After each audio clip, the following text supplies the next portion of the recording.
Hello and welcome out to this episode of Outbreak Gamers. I'm your host, David Anthony, or WebDave is my gamer tag, and I am very happy to have in the house tonight SloMoBackSlap. SloMo, how you Yo, doing, buddy? yo, what is up, Dave?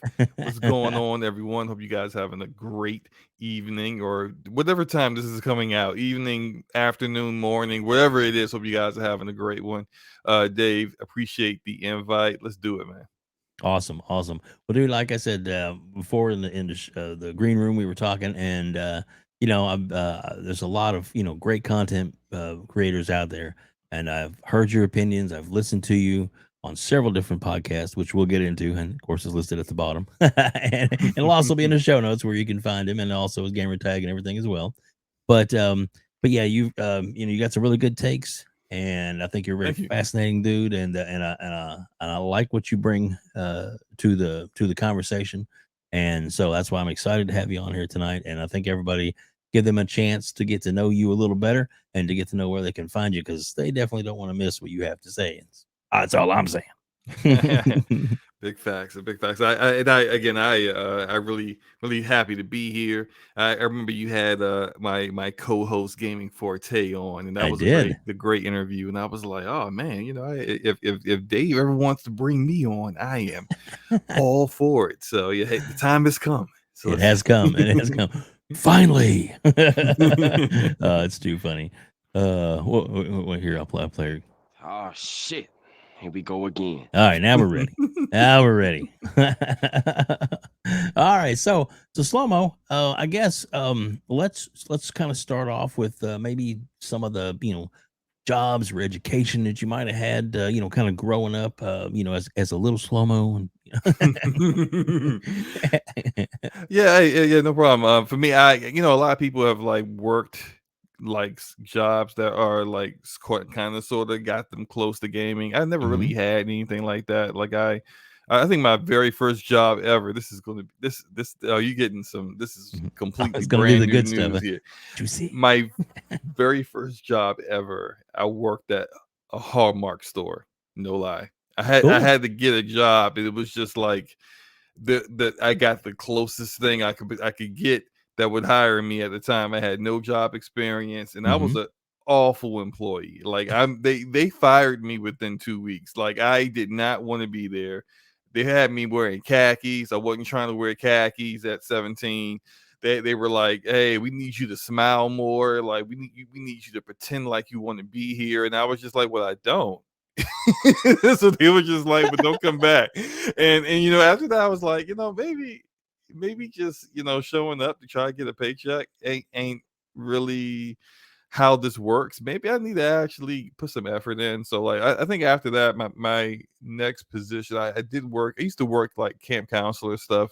And I actually had like Cool. a actual the rec center that I did the camp counselor job at. They hired me on full time, and I was like assistant, not a director, but like an assistant to a director for a Mhm. while. So I used to do a lot of like scheduling and inventory stuff, which kind of led to I post college, even though like so I got my degree, and I wasn't really actually using my degree in like business administration, which I guess a lot of people get their degrees in that. At least at that time when I graduated, they did. And I couldn't find a job at the time. It was just like the economy was awful, job market was awful. There's new graduates coming in, you got no real experience like that. We had a hard time getting positions, and I remember I applied for a rental car agency, and they hired me to hold management trainee position, which was basically go outside and wash cars, bro. You're gonna be you're gonna be washing cars, and please sell these damage waivers and insurance that people don't need because they got their own insurance. And Right. even though I did that, like I did get like to figure it out like on my own because they really weren't teaching people how to be managers. They were just basically you're just like the gopher, the worker.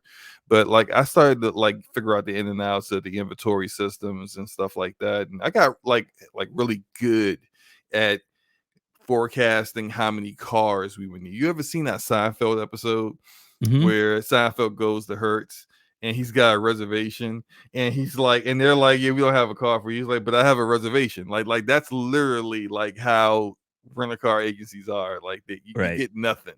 Your reservation is a suggestion. It's a maybe we'll get you a car. We maybe we'll hook you up. We don't know. But I got really good at like forecasting how many people will actually come in and how many people we would really need cars for. And right. I mean, like all that said, I know this like is random work history. When I got into what I do now, I work IT stuff. So I do IT now. And Nice. completely career change from where my degree was. And it's really fulfilling. I work from home primarily. Nice. I do have to go into the office every now and then to configure like network stuff, but Mhm. otherwise I just work from home, and it's great. That gives me all the time in the world to take a little break here and there, play some Ooh. games. Hobbies. Yeah. who, Exactly. who knows who would Exactly. know that I'm on my Xbox or Yeah, on we're gonna, PC or on PlayStation, or and while I'm working and I'm getting paid for it. It's great. I got to get better at this Forge thing. I mean, what nothing. Right. Forging reports, sir. That's what I meant to say on the conference call. Yeah, I've had a couple of times during the conference call, and someone's going, "Am I hearing a clicking sound? Is that clicking? You hear it?" Like, what? Pause game. Yeah. Oh, sorry, I know what Whoopsie. you're talking about. I thought my mic was muted, but no, it's great. I appreciate it. And That's it's funny. I can't complain. It's been great. I'm able to spend a lot of time working from home is awesome. I spend a lot of time with my family. Yes. I get to play the games whenever I want to play games, and I get paid pretty well for it. So That's good. That's all good things. yeah. Very cool. Very cool. So I guess with we're talking about playing games. I guess let's kind of get into some of your like gaming history. Like how did you get into gaming? Was it like console, arcade, PC? How'd you get started? What was your first experience that you can recall My with gaming? Yeah, so like my first experience, and when I was really young, Mhm. we couldn't afford like gaming anything. Like we were really poor. Mhm. But I remember going to school, and we would have computer class, and we would Mm. have like now I would call them old apples, but we would have an Apple computer in front of us, and although they would be like, well, trying to teach us things about computers, teaching you how to type and stuff like that. A lot of the times they just let us play games on them. And so I remember playing the Oregon Trail and trying to keep these people alive. They would get like dysentery, and then 3 seconds later they're dead. And you're just like, what? I can't keep these people alive or anything. But it was great. It was great. And Yeah. I remember playing. There was another game. It was a war game where you had to keep the world from going to war. It was so hard. It was just like everyone was. Russia was always trying to bomb everybody. The United States was always just like always trying to find a way to balance it. And Like real I'm life. yeah, like real life, right? And I was like only like 4 or 5 years old. And then Wow. what really tipped it off to me was my brother, my god brother was Mhm. over his house. He had a Nintendo Entertainment System, and Ooh. he was like, "I gotta show you something." Mhm. And he puts on Mario, and my mind is blown. I had never seen anything like that before, and I'm like, "Yo, what is this?" I'm playing it. Then we're playing Duck Hunt. He has the gun and everything, and like Yeah. the dog is laughing at me because my aim sucks, and I'm just like, I have to have this. And so I go home, and I tell my mom, I'm like, "Mom, I want a Nintendo," and she's just like, "Okay, okay." We'll try to get you a Nintendo. And I'm like, yes, I'm getting a Nintendo. I'm so happy. And then weeks later, my dad comes home. He's got a box.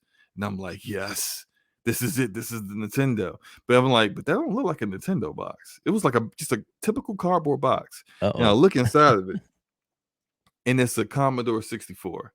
Woohoo. Oh, But I didn't know what that was. So I was just like, all right. this ain't Nintendo. I was like, I don't know what this is. But he had a Commodore 64, he had all these games. And although I was disappointed that I didn't get a chance to play Mario and Duck Hunt, Right. I had these games. And I just Oh started yeah. playing them, and I'm just like, oh, this is better. This is so much better than just having my God Brothers 2 games. I've got like 13 games here. Nice. And I eventually I got my Nintendo. But like at that point, I was just, if I wasn't going outside, and I'm not sitting inside, and I'm an only child. So for me, it was like, well, I don't have siblings to play Monopoly with, or checkers, or chess, or whatever. I needed something. And my living in neighborhoods where it wasn't the safest, my mom was happy to know that where I was was in front of a TV with a controller in my hand. And so I had the Super Nintendo. One of my friends got the Genesis, so we were just, hey, look, if you want to play a Super Nintendo game, you come over to my house. You want to play the Genesis, go over to his house. So it was we had a system. And I will always get the Nintendo stuff. He will always get the Sega stuff. So just so that, like, 'cause our parents were definitely like, no, you're getting one or the other. You're not getting both. But it wasn't until like I got older and I was able to like do odd jobs here and there, make my own money, get my own money every now and then. I started to like, all right, I want a little bit more than that. So like when Dreamcast came out, I'm like, I'm gonna get a Dreamcast, and we know how that turned out, right? Love the Dreamcast. PlayStation, like I remember getting the Nintendo 64 and being so excited because like I was a huge Square fan. My first RPG I ever played was Final Fantasy 2, which is actually Final Fantasy 4. It was just Right. called Final Fantasy 2 over here. I don't know idea why. I don't think the Final Fantasy 1 ever showed up in America. But I don't know why they called it 2. Yeah, kind of got all mixed up at the beginning. You're right. You're right. And so like, but 2 was awesome. I loved it. And I was like, well, I'm in. Until they make a game, I'm getting it. So I got Final Fantasy 3. I had Chrono Trigger, my favorite game of all time. Nice. And I'm a massive Square fan. And so when PlayStation's coming out, I'm like, man, I don't care. I'm a huge Nintendo fanboy right now. I'm like, I don't care about PlayStation. So what? Sony's making video games now. Who cares? But then when Square said Final Fantasy 7 was going to PlayStation and not Nintendo 64, I was like, oh no. Oops. I'm gonna have to buy a I'm gonna have to buy a PlayStation because I gotta play my game. And so that's when I started getting into multiple consoles, and even though I played sports and I was into so many different activities, and my mom kept me busy. I always went back to gaming whenever I had the free time to. Always. Not as much as gaming as much as I do now, because once you're an adult, you got your own money. You can spend how much you want to spend. You're not relying on someone else to get you things. You don't have to beg for anything. You can just pull out that card and just buy it yourself. So I probably play way more games now than I did back then, but Xbox, and man, the time spent on Halo Combat Evolved, it's I spent so much time with my friends, like almost to the point where we were up all night long, just playing Halo multiplayer, hang 'em high. Like that was our map. We would just go to that map and just play all night long and start talking trash to each other. Oh, you think you're bad? 1v1 me, let's go.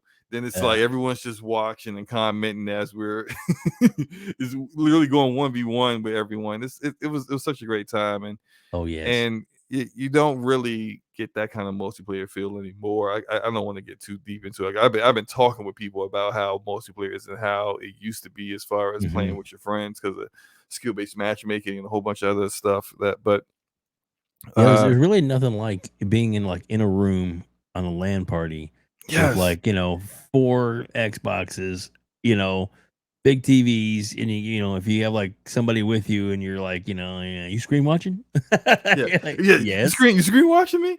I would never forget. I will never forget the time we did that. We went to my friend's house and we were in his garage, and we had the switch in the center with 4 Xboxes and 4 TVs, and Yeah. it was great. It was Heaven, freaking yeah. awesome. Yeah, and we literally played it till the sun came up. Yep.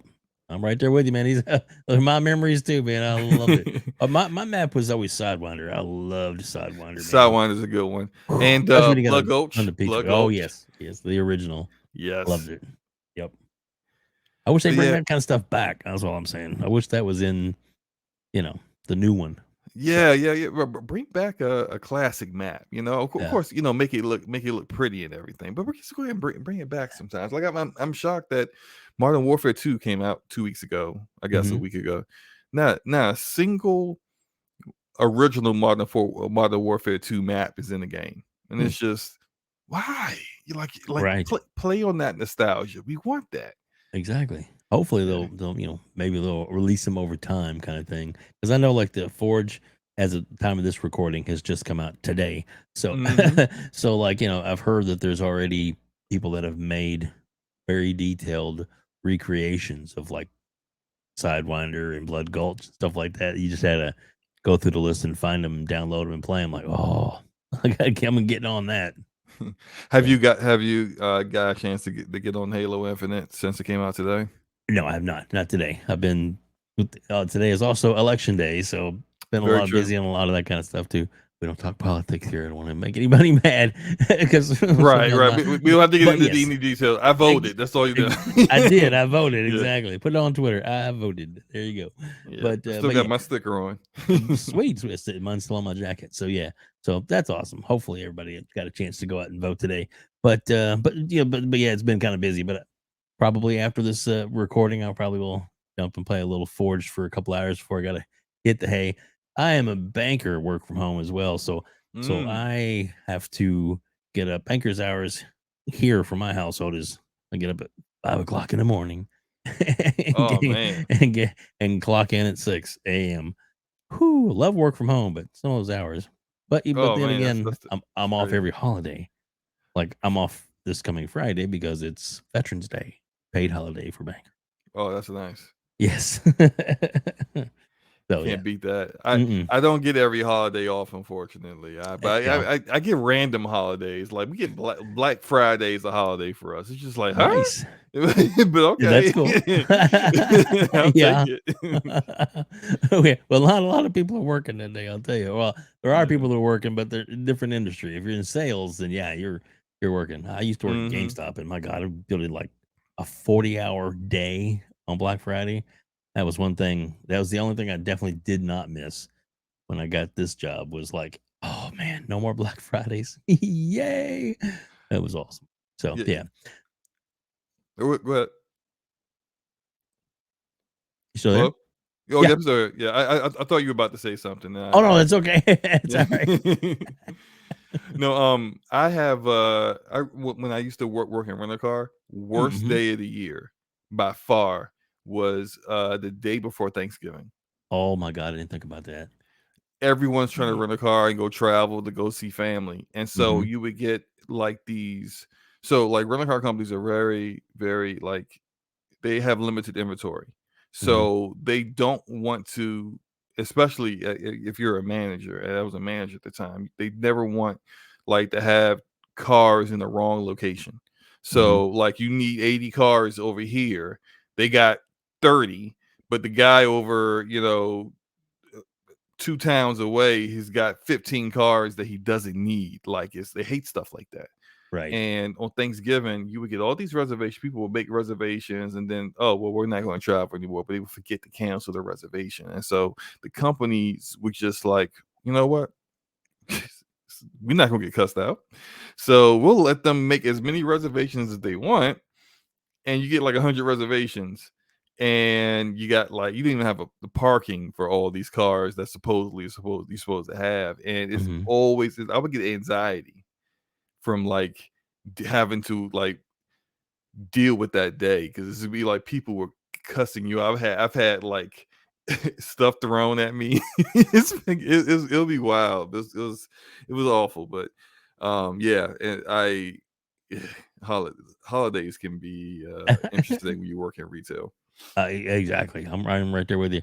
One quick little side note on the rental car business was during the pandemic. I guess a couple of months after the big shutdown started, we were going to go somewhere. I thought, well, let's just take a rental car at the time, and we called and checked, and they're like, we don't have any cars available. I was like, oh, y'all booked up, and they're like, well, we have like three, and they're like, what normally would have been like a $200 rental was over $1,000.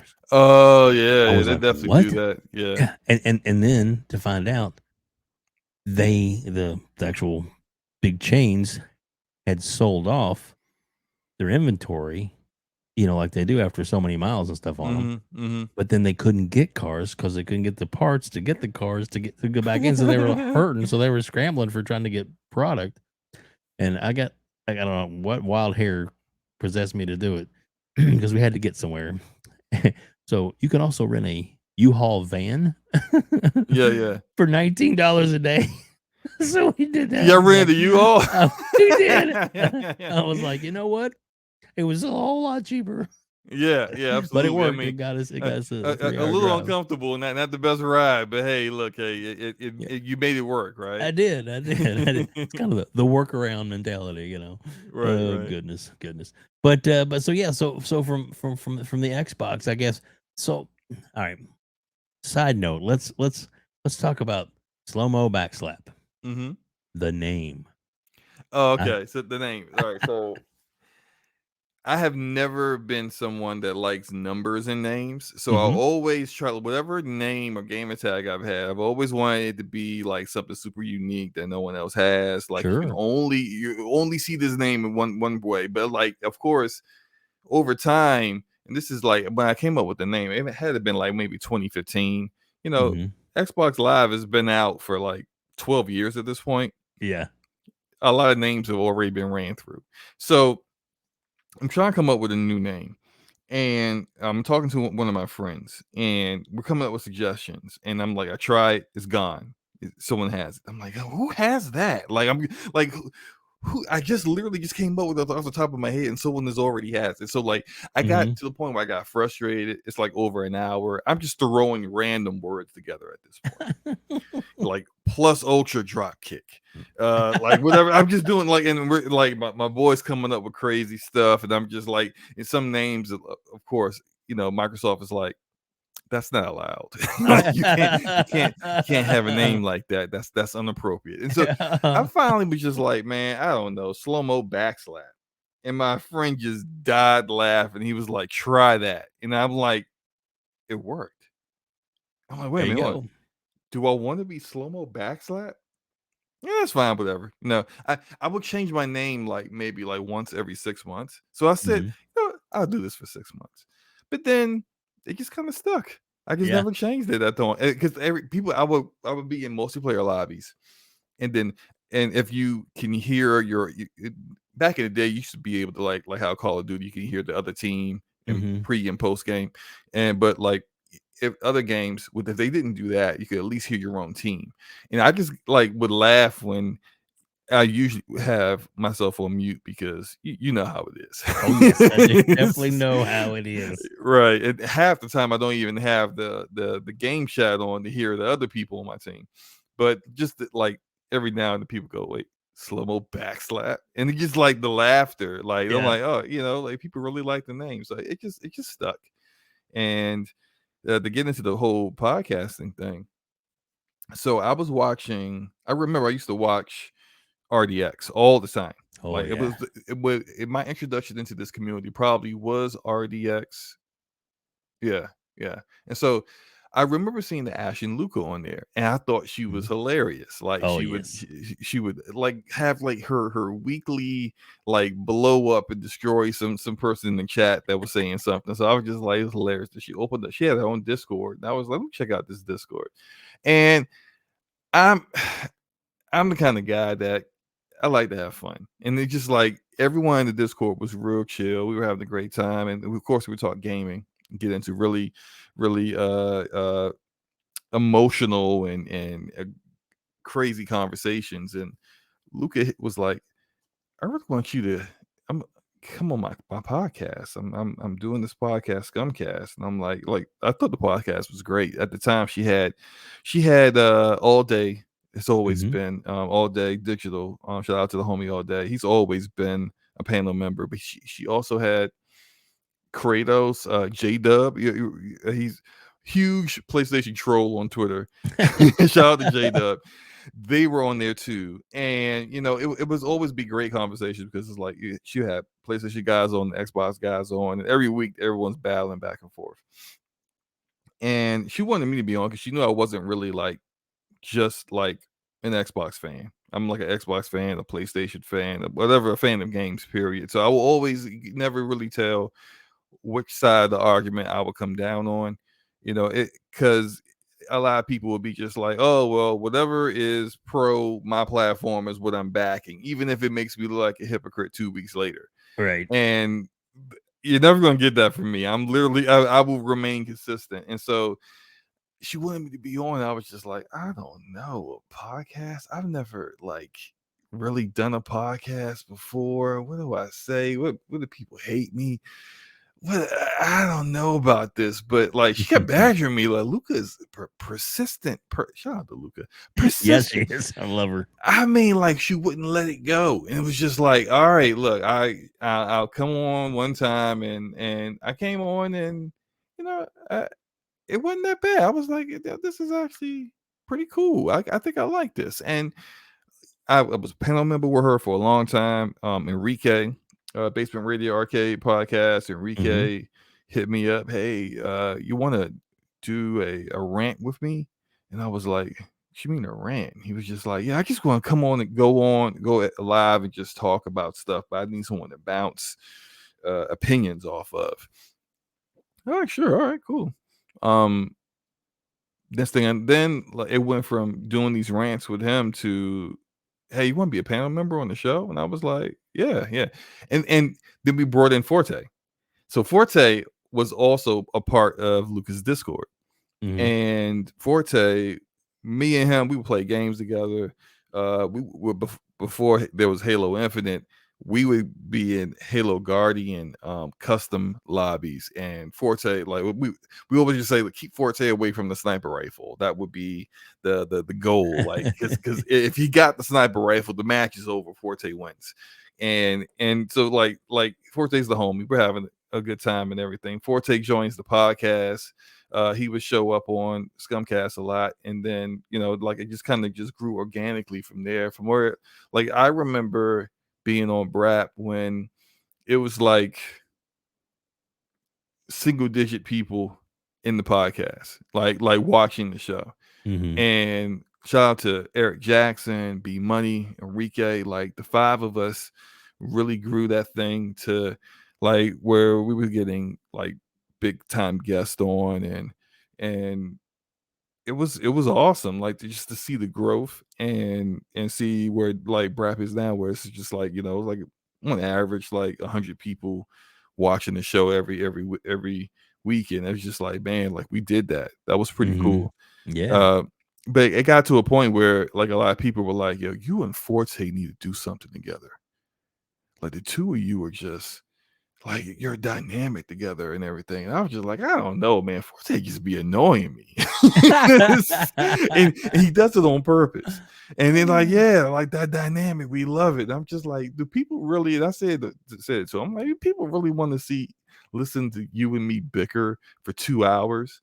And he was just like, yeah, they do. And I'm just like, I mean, I don't know. All right, we'll see. So that's when we started doing these like live streams. We just go live. There was a Square Enix did a trash showcase. Hey, let's go live and laugh about Square Enix's trash showcase. Xbox just did their E3. Okay, let's just go live and talk about that. And we would do that so often that people were just like, so when's the podcast coming? And it was just like, I guess we're gonna have to do it. People really want it. And then that's where Damage Per Second podcast, DPS, was born. And it's so unorthodox because although we just started having our own channel for it. Before it was just, it was on one week it's on my show, same time. And then the very next week at the same time, it'll be on Forte show, and we would just go back and forth. Right. And it's so amazing listening, seeing the people that just be like, oh well, I was sub to Forte, and then he started doing this podcast with you, and I got introduced to you, and now I'm sub to you and watch your content, and vice versa. And it's just like Yeah. the merging of the communities has I think has been complete at this point. Like everyone that Yeah. watches him watches me, and vice versa, and it's awesome. Shout out to the 10%ers. That's what we call us, the 10%ers, because There you go. we the 90% of the rabble, as we call it, just regurgitate the same opinions they hear from everyone else. But 10%ers actually like think about it in an intelligent manner and like to discuss things. So it's been a good time. We had our 100th episode a little while ago, It's awesome. and we had episode 108 last week. So we're just trucking along, enjoying things, enjoying how it goes, and Forte making crazy bets and knowing he's not going to win them, but That's he so makes them funny. anyway. He bet he would beat more games than me this year, which literally the entire chat was like, Forte, that's not happening. And he's just like, no, I'm going to do it. I'm going to play games this year, SloMo, which he did. He normally just plays Destiny. He Right. did play. I do commend him for playing more games this year, but he only beat 6. I'm on like 25, so There you it's. go. But it's actually a slow year for me. I usually beat on average like 35 games a year, so Wow. I'm really behind on that. I don't think I'm reaching that number at all this year, but Right. yeah, like I'm really into podcasting now. It's funny. We were talking, before about like you said you're old school podcasting, and I know you can appreciate this. Mhm. At one point I had the podcasting bug, Yeah. and where it was, I think I did 1 week, and I guess it's like in the gaming community, a lot of people wanted to hear my opinions on things. And so anyone that asked, I was just like, I figure I'll make time for it. Bam, I'm there. And I remember, but like that can be a double-edged sword. Oh Like yeah. I remember 1 week where I did a podcast nearly every single day that week. And I Wow. was just getting burnt out. I was just like, I don't know if I can do this anymore. But it was just like I was so addicted to podcasting that Right. and getting it and just going live and speaking to different people from different backgrounds and different schools of thought on gaming and stuff like Yeah. that. I just needed to get that fix, and now I'm just like, "Hmm, that's nice. I I it, I I love to get in and do podcasting when I know it's going to be like a unique experience now, and not just like the same old same old. So it's Right. like I guess I've become an old man in that in that case now when it comes to the Well, podcasting game. I mean, you've definitely honed your craft. I would say this, and I mean this. Like you and Forte have a really good chemistry together. And then when Luca has you guys on her show, I mean, it's like you said, she can get into something very serious quickly, and I Yeah. love it because I've interviewed her before. Her shout out to Lucas. She's also has an interview here on this channel. If you haven't seen it, you definitely want to check it out because she's great. Gaming Forte as well is Hmm. on here as well, and but your chemistry with them, you really you bounce well off of them. If that makes sense. In other words, I mean, I like how, and like you said, you usually, and I've heard you do this before on the show. You know, Luca will think you're coming in with coming in this way, and then you'll coming in hot a different direction, and she's just like, "Well, I didn't think you'd go with that. What are you talking about?" And blah, blah. And then Right. you guys get into it, and that works, man. You guys really you do a great job, and I think everybody should definitely tune in and listen to what you guys do because you really it's fun. It's a great community, and you guys are definitely a big asset to this community. So it's awesome. I'll tell you the secret to it. And Okay. here's the secret to it. And I know Luca has spoken about this before. Anyone that asks, she says this. And it's 1000% true. It's because we're friends. It's not Yeah. it's not just, oh, this is the person I podcast with. Mhm. We talk offline. We have each other's phone numbers. We have conversations about like life stuff. Luca may talk about like what she really want to do for her career, and Mhm. I'll give her some old man, hey, look, I've been there before kind of talk. She's like, okay, here we go with them. Like, but it's just we are real friends. So it's just like it's more than just a podcast. Something that Right. I think that we can really hang our hat on is that although the panel on Scumcast has grown, Mhm. but it's consistent. There isn't like drama among us Right. because anything that we have an issue with, we handle it like actual friends will handle it. I'm gonna call you up. Hey, look, we need to discuss XYZ. It isn't a I'm going live right now to talk about my issues with Forte.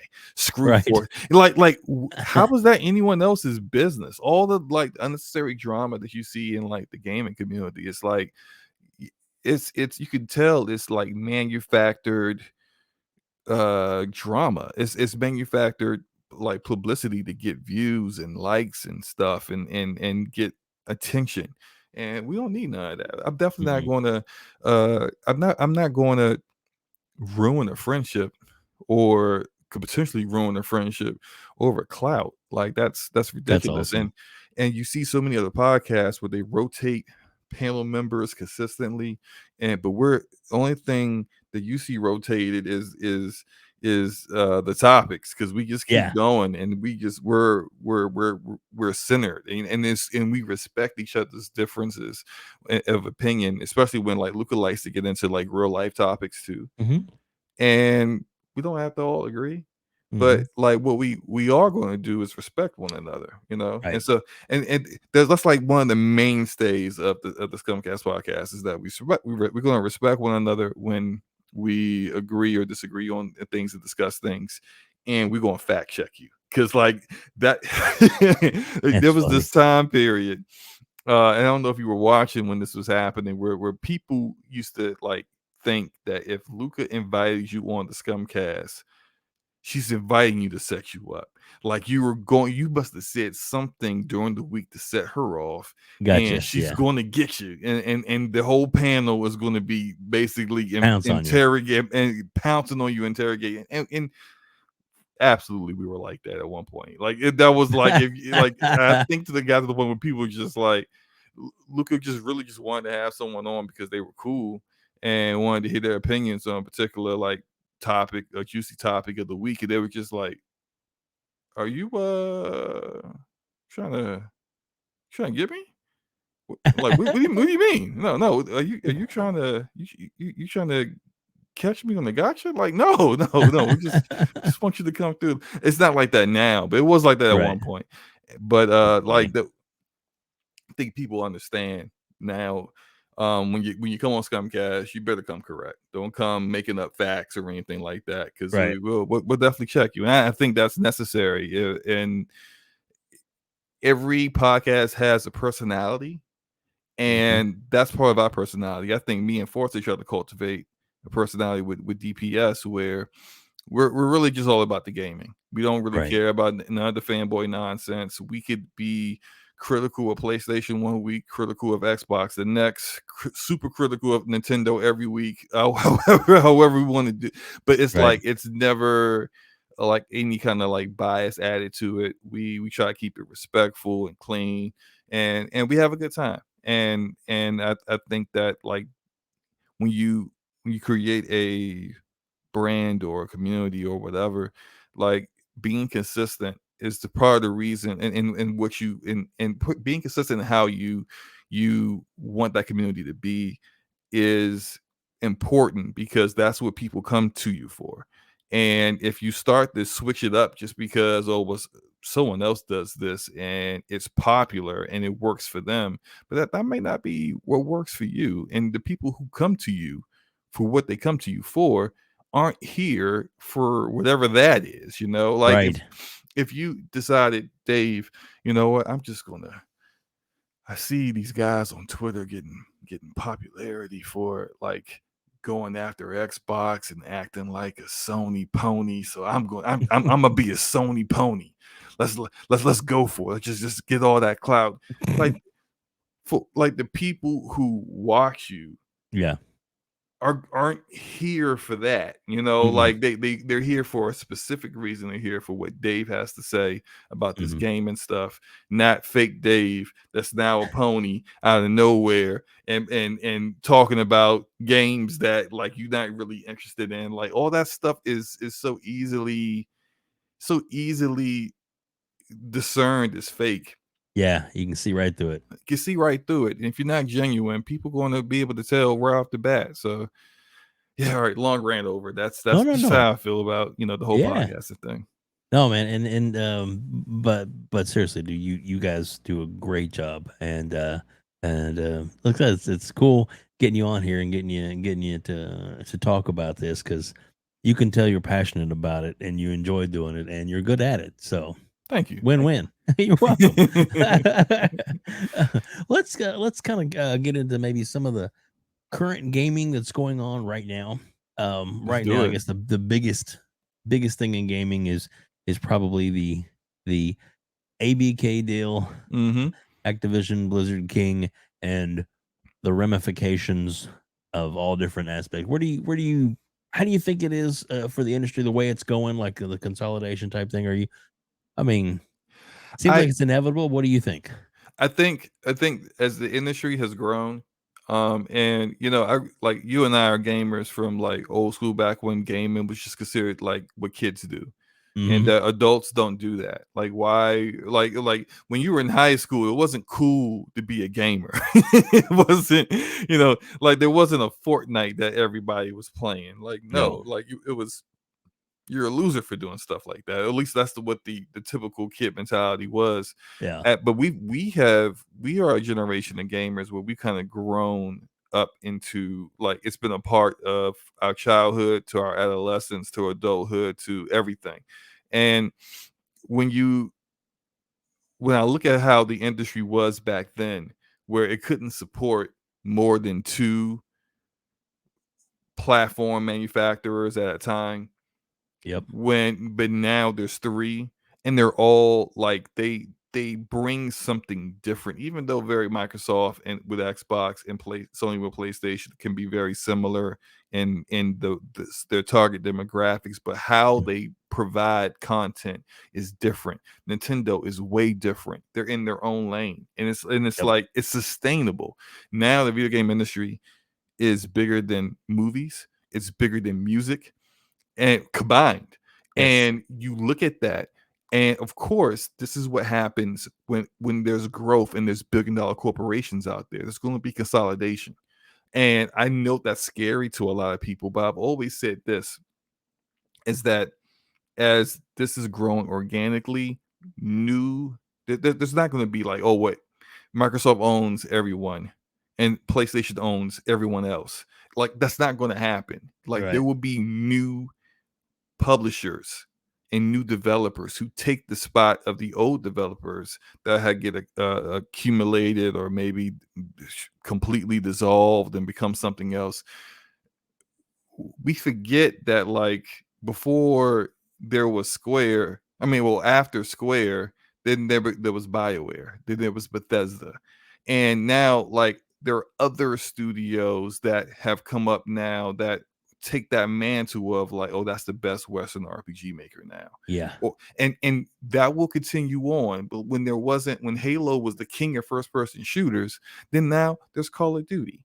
And then at some point in time, like, if you look at the kids now, what they're really into, they're not really into arena shooters like that. Call of Duty is popular and Warzone is popular, but those games pale in comparison to Fortnite and to League of Legends and the Valorant. Like, gaming evolves. And so when you see, ABK is getting acquired, the money is ridiculous. Like, the most money ever spent, the most money Microsoft has ever spent, period, on the acquisition, most money ever spent in the video game industry. That doesn't mean that literally everyone's getting acquired. We're going to start seeing, people forget that Ubisoft used to only make stealth games. And now they make, every game is the same. It's the same kind of game, open world-ish Ubisoft format. But there's an evolution to this stuff. Like, we don't know what Annapurna Interactive might do in the future. They Right. might be the next big publisher. I love Devolver Digital. Devolver Digital was awesome, but they're Mhm. awesome at AA games. What if, like, if there's a vacuum of other publishers being acquired? Now that is the opportunity for them to move into the AAA arena, because this, if you look at what what's the guy's name? Strauss Zelnick, Oh, CEO yeah. of Take-Two, said, and what Andrew Wilson, CEO of EA, said. When they talked about the ABK deal, they said, "Oh yeah, go ahead. We love it.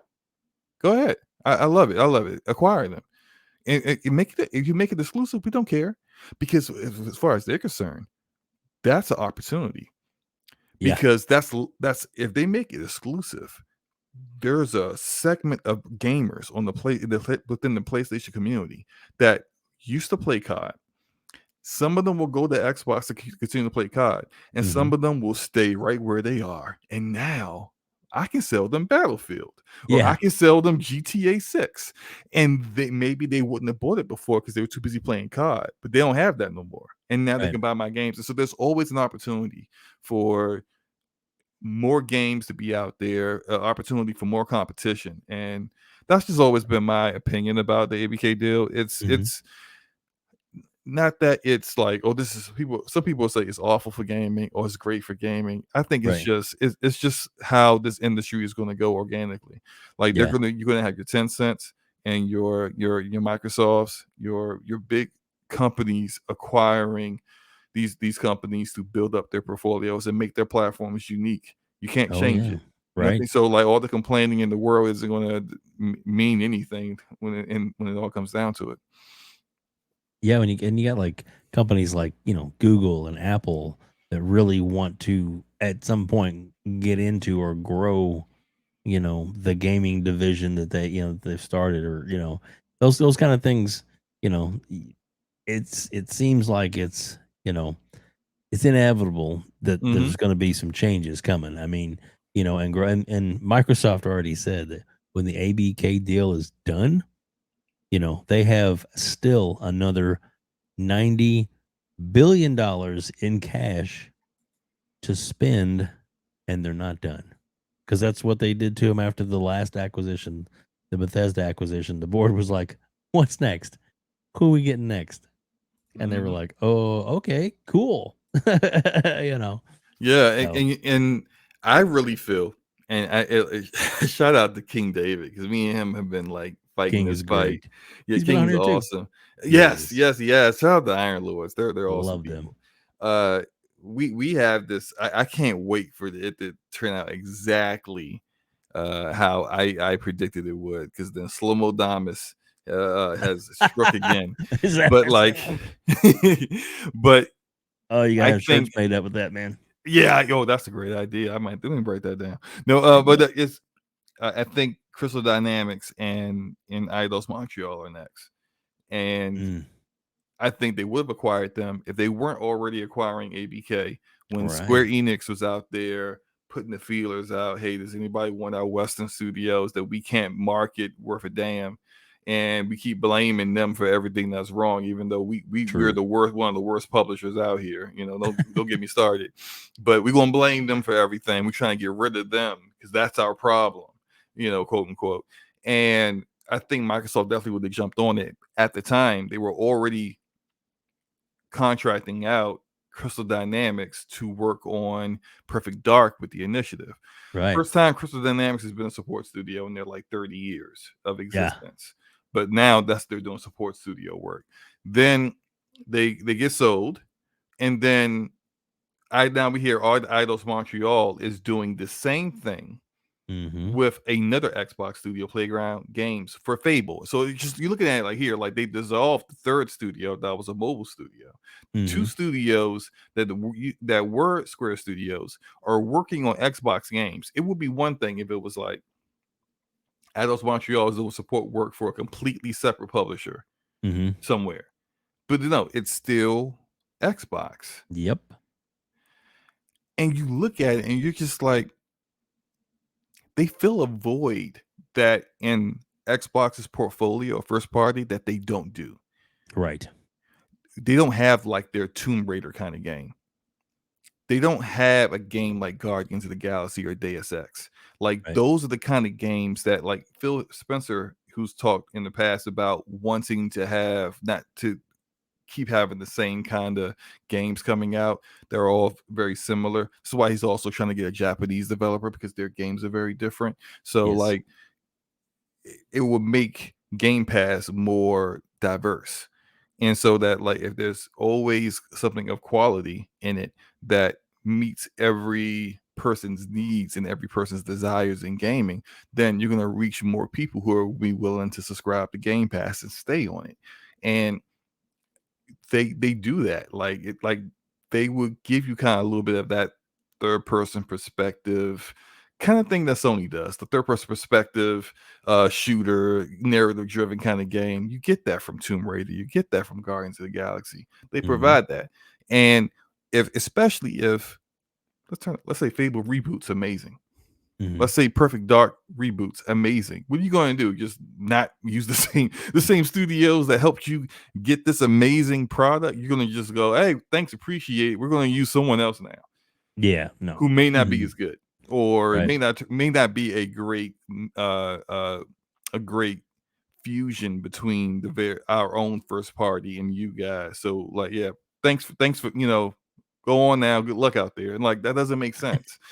Right. Of course, I think they'll acquire them.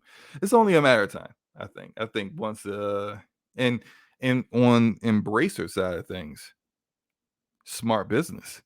Yeah. Everyone knew they acquired them dirt cheap. 50 IP. Yeah. 3 studios for $300 million. Sony bought Insomniac for $300 million. Yeah. That's crazy. Yes, it is. Clearly, Square Enix was just like, get it out here. I don't care what. Like, just get rid of it. Just get them out of here. And now, I don't think if you're Embracer, you sell that to Microsoft for same price or anywhere close. They're Microsoft. Triple, maybe. Yeah. Double, triple. What's it worth to you, Microsoft? Like you know, it's not. They were so nowhere near their actual worth and their costs.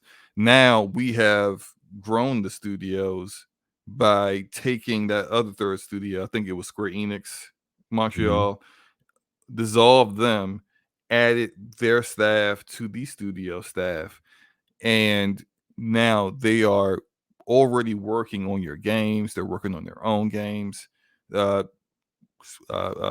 Montreal is working on an unnamed game that hasn't been announced yet. The next Tomb Raider has already been announced and working on by Crystal Dynamics. In addition to the work that they're doing with them, it's worth more than you. So if they wanted to go, hey, $1 billion for all of that, and then maybe also the Tomb Raider IP, Deus Ex, a couple others, like that's a fair get, I think. Oh, and that would. If they got all that, I think you're right. I think that would be a phenomenal get. Plus, too, it doesn't have if it's just the studios and the IPs, doesn't have to go through any kind of regulation. Yeah, no FTC, no nothing. It's just we got you. Thank you. Yeah, and imagine I although I do think the deal will get approved and go through. Imagine if like for some reason it falls apart, it doesn't go through. Like I could see Microsoft just going, you know what? I'm coming out of here with something. That 70 billion that we earmarked for this is now free again. We're gonna that's 70 billion dollars that we didn't expect to have. Let's go spend it on something else. And it's gonna be a whole lot because not everything is as much of a value as Activision is solely. So that could be a whole number of things. That could be we just acquired EA and then and Ubisoft and whoever else. You just never know. Take-Two, all easy. I'm just kidding. Or do a super money hat like Sony's done, What do you mean we can't have, Grand Theft Auto 6 on our platform for 5 years? What do you mean Grand Theft Auto 6 is coming to Game Pass and not on the PlayStation at all? That would, oh my God, Microsoft would make Sony shit their pants. And Strauss has said that he's like, we're never putting our game to the Game Pass at launch. Right. but he's also never been offered the kind of money Yeah. that like would make him pause for a moment and be like, well, if we look at our projections, how Yeah. much we would have made, the billions we would have made Yeah. off of this. Like, Uncle Phil comes in the room and goes, Here comes the money.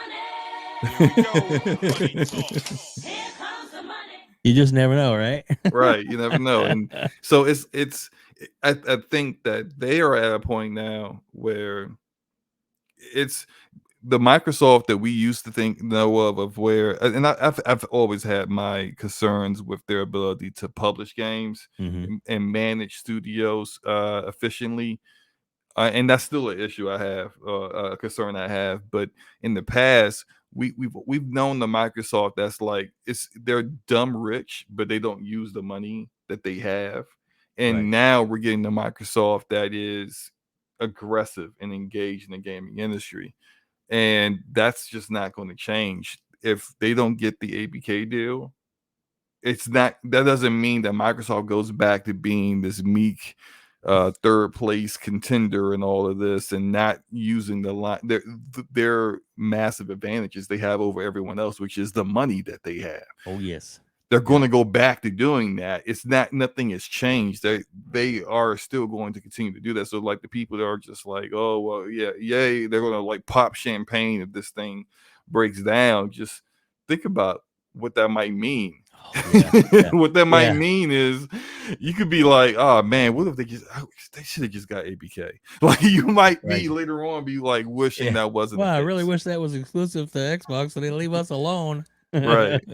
Yeah, normally was that Satya said. So if this is about competition, let us have competition. You know, so I I think you said it too.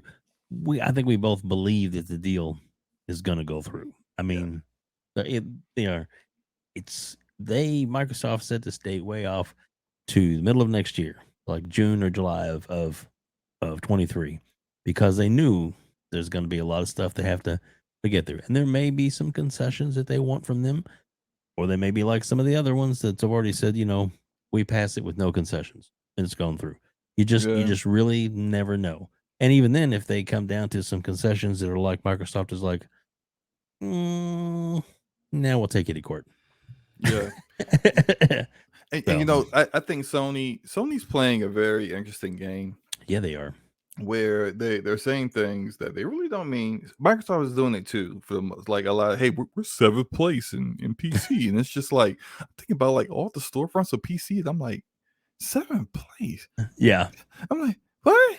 Like, are you counting like the publishers' own launchers that they don't even think about? Like, come on, Mike. Like, you're really talking up the meek, oh, woe is me kind of talk, right?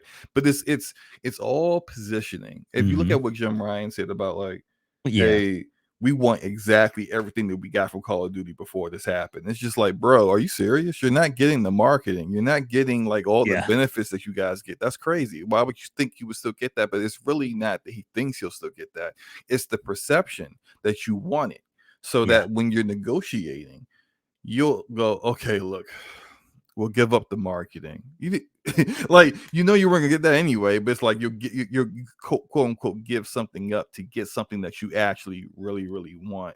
Right. And what they want is some kind of stipulation, addendum in this deal that kind of like keeps Call of Duty, or at least forces Microsoft to commit a little bit more than, hey, we desire to keep it on your platform. It's always, we desire to always keep it on PlayStation. They want a little bit more than that. And if they can get regulators to force Microsoft to give them a little bit more than that, then like that's where all this stuff comes down to. Frankly, like the whole intend and all that stuff could very much be later on down the road. It's not on PlayStation, and people go, well, you said, Phil, it will always be on PlayStation. He was like, yeah, I intended. You're right. You got Warzone, but I intended to keep those annual releases on PlayStation. But that's contingent upon Game Pass, and Sony doesn't want Game Pass. Then it's not going to be that. Hey, like we tried to make it work, but we couldn't. And so like whenever there is like that wordplay that's there, Yeah. you always got to be kind of leery of it. And somebody understands this stuff too.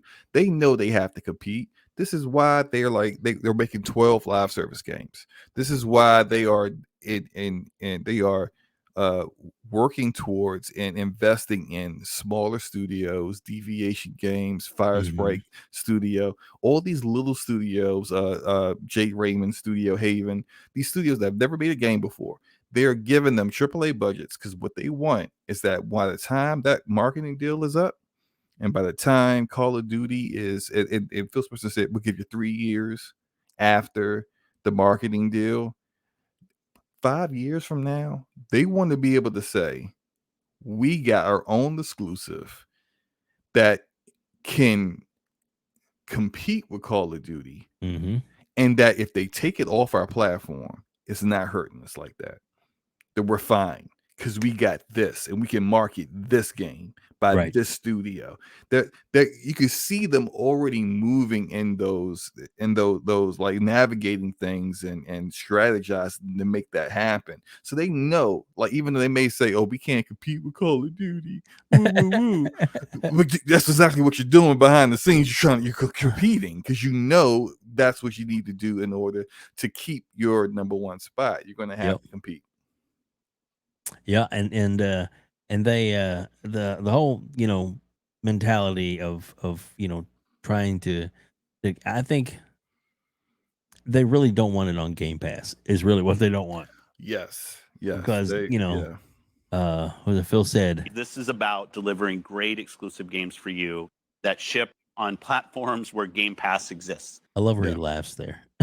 Yeah. It's a little chuckle. Yeah, I think that was from their live stream with ZeniMax Media Bethesda, It was. right? Yeah, and that's like they did a lot of very vague speak prior to that, but as soon as the deal completely closed and it was all the T's have been crossed, all the I's have been dotted, it's all us now, it's all ours now. But hey, these games, they're only gonna be where Game Pass is. That could be a PlayStation, but it's going to have to be a PlayStation with Game Pass on it. And so and that's been their focus. I remember like years ago, I made a tweet that like kind of got a lot of people riled up. People, PlayStation and Xbox people, but I said the foundation of Xbox now is Game Pass. It's not the console. That's the platform. Their platform is Game Pass. And people was just like, no, it's not just a service. I'm like, a service could be a platform too. A service can be a foundation. All they care about is Game Pass. They don't care. Like, they actually value that subscription of $15 more than you one time buying a game for $70. Because their hope is that, one, you forget you're even paying for it. That'd be even great. That relieves them any responsibility to actually give you a certain level of quality while still also taking your money. But what they also want is for you to remain subscribed indefinitely. And $15 a month is $180 a year. That's 3 full price games a year if you were spending that.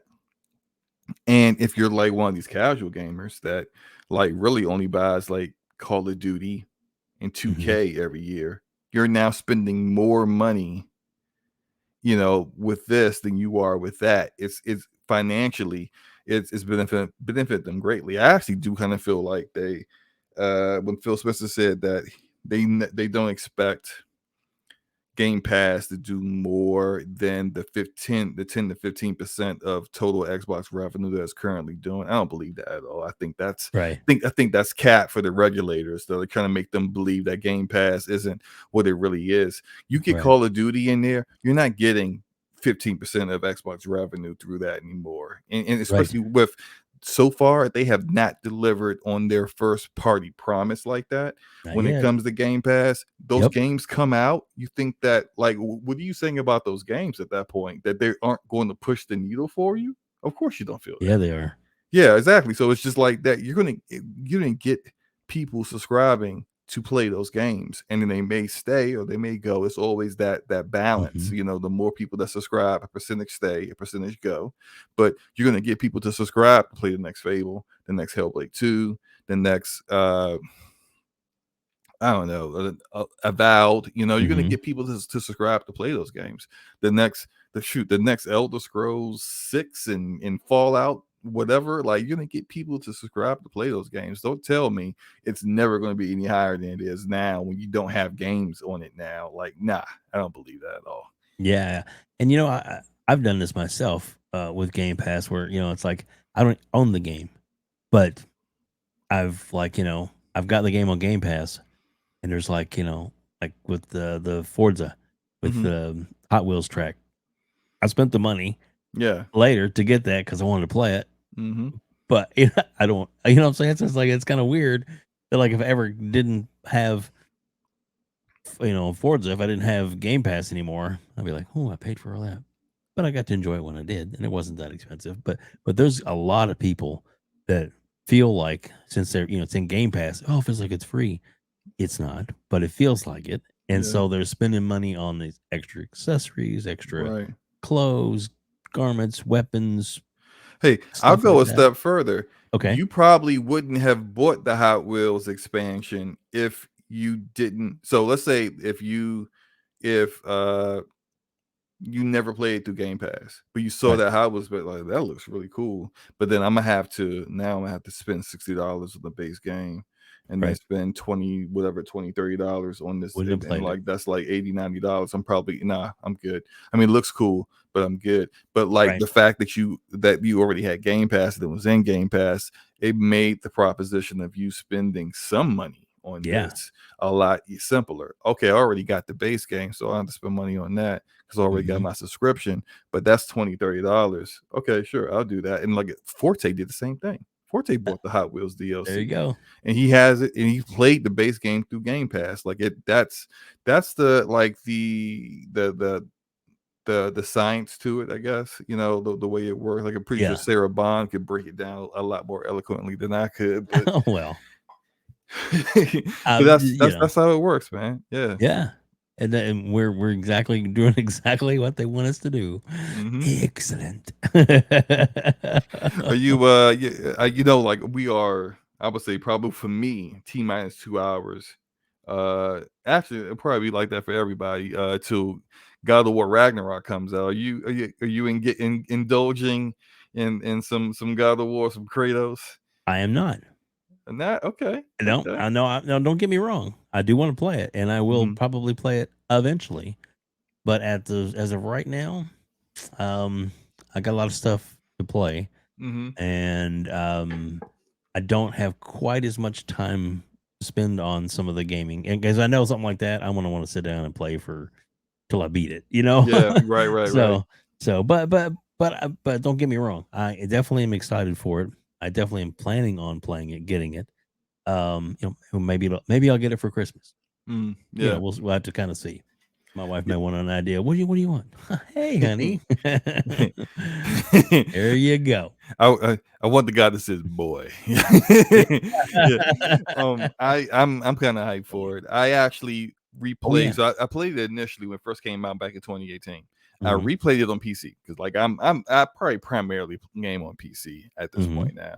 I have everything, but I game on PC primarily. And Nice. I recently upgraded my GPU to a 3080 Ti Founders Ooh, Edition. nice.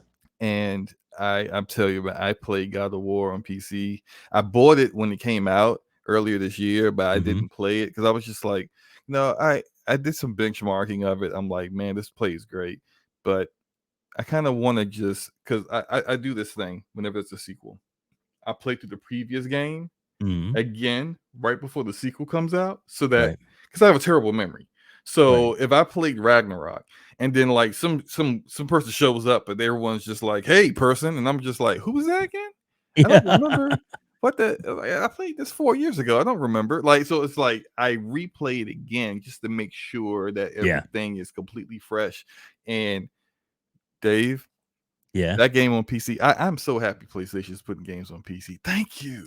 Yeah. Because I get to play these games I say this to Forte. I say they're the definitive editions of these games. It's I play that game in native 4K, not dynamic, native 4K, completely max settings. Nice. In a rock solid 60 frames per second. It never dropped to 59 or anything. I always play with my little frame rate counter on so I can always see. It never dropped this. Not a single frame dropped. Looks absolutely stunning, doesn't it? Beautiful Yeah. game. And it got me hyped for the sequel coming out. And I finished it yesterday night. Cool. And got it all done. I'm not touching the Valkyries. I think I'm good. Like I don't feel like being frustrated. I was just like, you know what, just beat the base game. It's fine. You know, I Yeah, got the there story. you go. That's good. It's all fresh in my mind. But yeah, I can't wait to play this. Now, I'm gonna stay up for a little bit. Maybe put like 2 hours in. I know that'll put me at like 2 a.m. But again, I work from home, so There you go. There you go. I don't have to worry about. Yeah, you might have to call in sick tomorrow. Boss, I'm really not feeling good. Oh yeah, you know, 'cause, what's wrong with you? Yeah, you know, it's just bad. It's bad. Wait, no. That's it. I got a gamer's cramp. I mean, no. What? That's too funny. Too funny. I crashed after all those Red Bulls. Yeah. Oh, goodness. Can't do it. I'll talk to you later. Bye. Yeah, I'll make up for it on the weekend. Not. SloMo, man, thank you so much for being on here today, man. As we start to wrap things up, I got to ask you one more question. I kind of ask this to everybody. No, it's not a bad one, I promise. No And you can give multiple answers, I promise. So out of all the games, which we know one that's coming out tonight that you're interested in, but like a game that's coming out in the future that everybody knows about, because sometimes people get inside information, but a game that's coming out that you're most looking forward to playing, and it can be more than one if you need to, because I hardly ever get anybody that just gives you one. I have 3. I'll give you Cool. 4 games. And these will probably be like my most anticipated games on each platform. Nice. One is That sounds Redfall. Yeah. I was hyped for Redfall from the moment they first showed it. And here's the thing is that I'm not a big fan of Arcane. I recognize they are a quality developer that doesn't miss, but their games are more, I'm not a stealth dude. So like their games have a lot of stealth elements that like, even though their games are all first person perspective, you wouldn't necessarily really call it like a first person shooter like that. But this game shows a different side to them, that they're doing something a little different. And it really, I'm a massive Borderlands fan, so it really reminded me of like the character archetypes of the 4 characters that you see, like that you have, like they remind me of like a lot of similarities to some of the Borderlands characters, like the one guy with the sniper rifle and he has a bird. He reminds me of straight Mordecai from Borderlands. Mordecai has a bird and he's a sniper. It's just like Layla is like one of the sirens in Borderlands. And I'm just like, this is right down my alley. So nice. Redfall has looked better and better every time I see it, and so I'm really hyped for that one. My prediction is that we're gonna, at the Video Game Awards, they will announce it's coming out in like February or something like that, or March. So I think we're going to get it pretty early in next year. Great.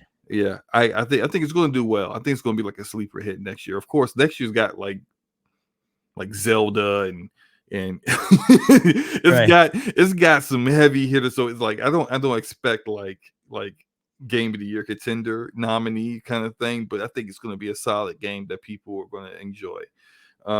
So what's that new T-shirt you were talking about making? SloMoDamas? Yes, yeah. This might be. If that prediction comes true, you got to make that shirt. Awesome. Go ahead, man. The other is, so with PlayStation, I'm looking forward to Spider-Man 2. Oh yeah. So like back in 2018, when God of War won Game of the Year and it was competing against Red Dead 2, and it was just like kind of like how this year is Elden Ring and Ragnarok. It looks like it's just going to come down to those two. Back in 2018, it was Red Dead 2 and God of War. But my favorite game, I beat both of those games, but my favorite game of the year that year was Spider-Man. I loved Spider-Man so much. First time I ever decided to platinum a PlayStation game was that game. And Spider-Man 2, although it isn't 100% that it's coming out next year, it seems like they're slated for it. And one thing you can say about Insomniac, I called them Sony's best developer, and even with Naughty Dog, I would freely admit level of quality doesn't match Naughty Dog's quality, but Naughty Dog can't match Insomniac's consistency and their ability to drop games. Like they'll drop 3 games before Naughty Dog drops one.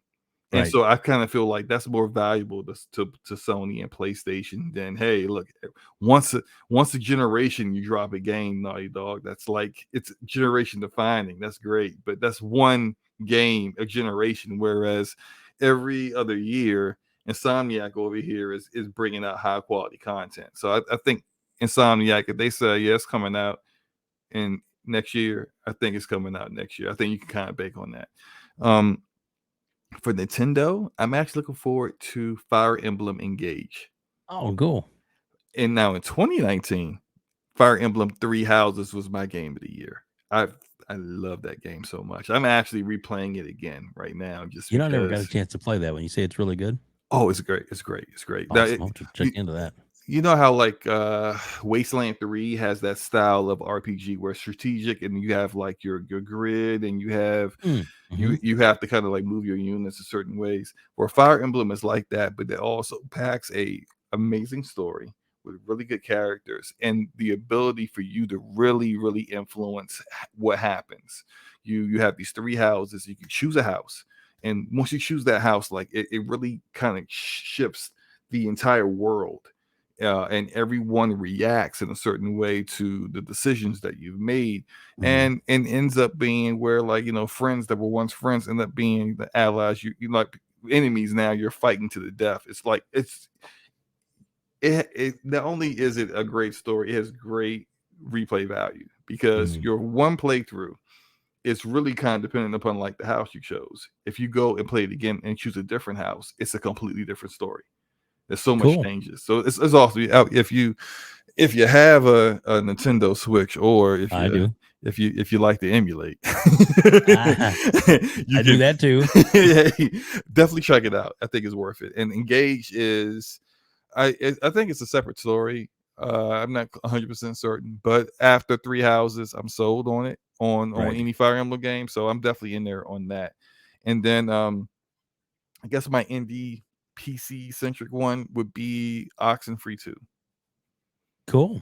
The first one, it was kind of a sleeper hit. Night School Studio. They got purchased by Netflix last year. Oh wow, okay.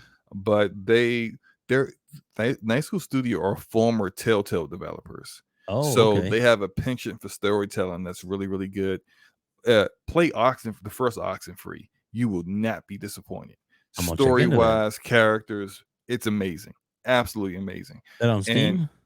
Yeah, it's on everything actually. So Okay, Xbox, Steam, PlayStation, Switch, mobile. It's a very like low demand of a game. It's like it's not really high demanding on like a graphics or anything like that. It was when Night School Studio first made that, I think it was like 6 of them. So it was made on Unity engine. It's very cheap for them to make it, but it's really good story, really good game. A lot of great elements in there. So those would be my 4. Definitely Awesome. recommend anyone check those 4 out. All right, I mean, that's awesome, dude. Thank you so much for being on tonight, man. I really appreciate this. Oh, no and problem, if you don't mind, tell everybody where they can find you at, how they can get a hold of you on social media, and of course I'll have everything in the show notes as well. But people like to hear it too. Oh yeah, no problem. SloMoBackSlap on everything. That's YouTube, Twitch, Twitter, TikTok, everything. It's SloMoBackSlap. It's the reason why, like I said, I like to have a unique name with no numbers, because if you just say it and if you go search the platform, the name that comes up is definitely me, because no one else has it. So yeah, but like that on everything. I think for the most part, SloMoBackSlap on all like gaming platforms too. Like that's my gamer tag. It's my name on Steam, Epic Game Store, and all that stuff too. The only place I couldn't keep it exactly like that is PlayStation. PSN don't like the words backslap together, so I had to put like underscores in between like each syllable. Right. So, but like, yeah, it's the same thing everywhere. So come check me out, Damage Per Second Podcast. This, by the time this comes out, I think it will be on my channel again. Yes, that I just had to do the math in my head. On my channel, Thursday, 9 p.m. Eastern Standard Time. Come check us out. We have a good time as always. So we'll love to have you. Sounds great, man. Sounds great. Well, I'm gonna make sure I put all the links and everything in the description below. So even if you're on iTunes or Spotify or iHeartRadio, those descriptions will still pop up for you. And I will also suggest, if you're on YouTube, then click through. Not only subscribe to the channels that he's on, but to hit the little bell icon so that when those shows come up, you don't miss them, because it's free to subscribe. Absolutely free. And it's content you're going to enjoy. You're going to get a lot out of it, because it's a really good time. And SloMo, like I said, well, you listen to him tonight, he knows gaming, he knows what he's talking about, and he's one of the good guys, man. He's one of the good ones. So SloMo, Dan, thank you so much for being on here tonight. I really appreciate it a lot. Hey, no problem, bro. I'm glad to be here. We got to do it again sometime. We can do that. Awesome. And thanks to everybody for joining us today at Outbreak Gamers. Don't forget you can subscribe to this channel, which we hope that you will. You can also check us out on our website, outbreakpodcast.com, and all sorts of other great episodes I've got on here too. Lots of great interviews and some more good ones coming up. I got Lord Cognito coming up in December, and some other good ones coming up. So yeah. Back to the Iron Lords again too. So I love it. So, anyway, thank you everybody for joining us tonight here at Outbreak Gamers.